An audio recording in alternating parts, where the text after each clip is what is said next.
अच्छा, एक बात सोचने की है कि पाकिस्तान ऐसा क्यों है? पूरी दुनिया उससे तंग है। पाकिस्तान का जो मुख्य उद्योग है, वह है आतंकवाद का निर्यात। मतलब पूरी दुनिया में पाकिस्तान आतंकवादियों के निर्माण का एक बड़ा संसाधन प्रदान करने वाला देश कैसे बन जाता है? तो शायद इसके पीछे जो उनका मदरसा वाला एजुकेशन सिस्टम है, वह बहुत ही कारगर है, जिसमें आज भी धरती चपटी है। और मौलाना और उस एजुकेशन सिस्टम पर कोई सवाल नहीं उठाए जाते हैं। और आम पाकिस्तानी भी अपनी शिक्षा व्यवस्था और अपने देश को लेकर शायद उतना भावुक और चिंतित नहीं है जितनी दुनिया के दूसरे देश के नागरिक होते हैं। इसीलिए वह तमाम मौलाना और जो सेना के नायक हैं, जो पाकिस्तान की ऐसी तैसी किए रहते हैं, लगातार उनके समर्थन में रहते हैं। खैर, ये उनका मामला है, उनका देश है, वह उसको चाहे जैसा बनाए, यह उनकी मर्जी है। पर पाकिस्तान का जब से निर्माण हुआ है 1947 से, इससे पहले पाकिस्तान नाम की कोई जगह नहीं थी, हमारा ही हिस्सा था। और अंग्रेजों की राजनीति या यूं कहें उनकी जो सामरिक आवश्यकताएं थी, एक अखंड और मजबूत भारत दुनिया के लिए शायद अच्छा नहीं होता। कौन सी दुनिया? वही अंग्रेजों की जो दुनिया थी, जिन्हें हम मित्र राष्ट्र कह रहे हैं इतिहास में, उनकी अपनी जरूरतें और समस्याएं थी। तो ईरान से लेकर म्यांमार तक अखंड भारत उनके लिए एक बड़ी समस्या बन जाता। एक बड़ी आबादी जब एकजुट एक राष्ट्र के रूप में रहती, तो दुनिया का नक्शा कैसा होता, या यूं कहें तब भारत की सामरिक स्थिति कैसी होती? आज जैसी तो नहीं होती। और फिर पाकिस्तान जैसा पड़ोसी भी हमारे पास नहीं होता। और तब हम किस तरह की अर्थव्यवस्था होते, किस तरह की समाज होते, यह सोचा जा सकता है। खैर, पाकिस्तान कैसे आतंकवादियों की जन्मभूमि बन गया, तो इस बात को समझना कोई रॉकेट साइंस नहीं है।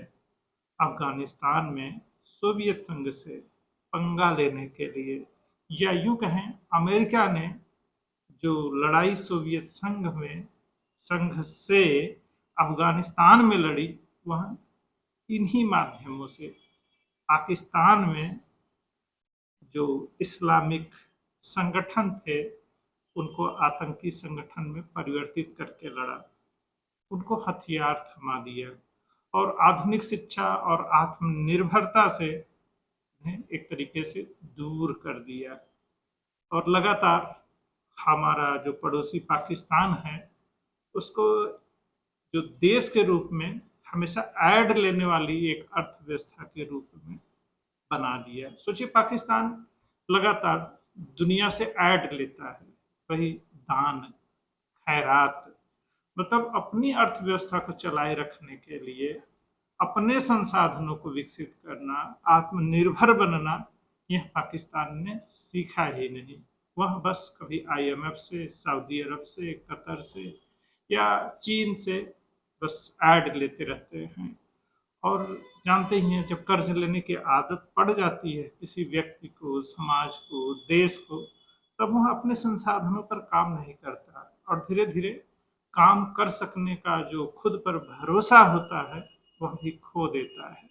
अब सोचिए, चीन और अमेरिका के आधुनिक हथियारों को हासिल करने के बाद भी पाकिस्तानी प्रतिभा उसका सही से इस्तेमाल नहीं कर सक रही है। क्या होगा? उसका जो मूल कारण है, वही उनकी शिक्षा व्यवस्था है।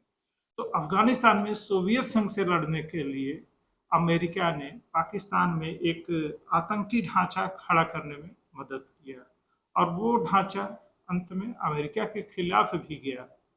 और आज भी अमेरिका कहीं सख्त संतुलन बनाए रखने के लिए इस तरह के लोगों को, संगठनों को कहीं न कहीं मदद देता रहता है और उन्हें समाज में रेलिवेंट बनाए रखता है, जो आगे चलकर मुसीबत भी बनते हैं।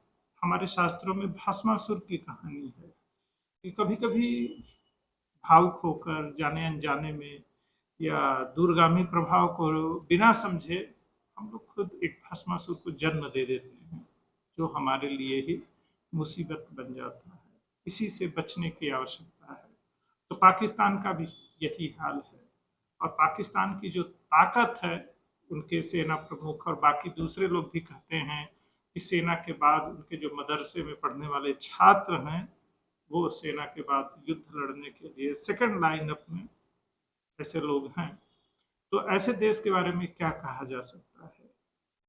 बाकी गर्व तो सबको करना ही चाहिए अपने देश पे, पाकिस्तानियों को भी होना ही चाहिए, पर अपनी सरकार और व्यवस्था से किस तरह के सवाल पूछने चाहिए, यह उन्हें ही तय करना है। नहीं पूछना है, यह भी उन्हीं की स्वतंत्रता है, पर उनका देश कैसा रहेगा, कैसा बनेगा, यह उन्हें ही तय करना है।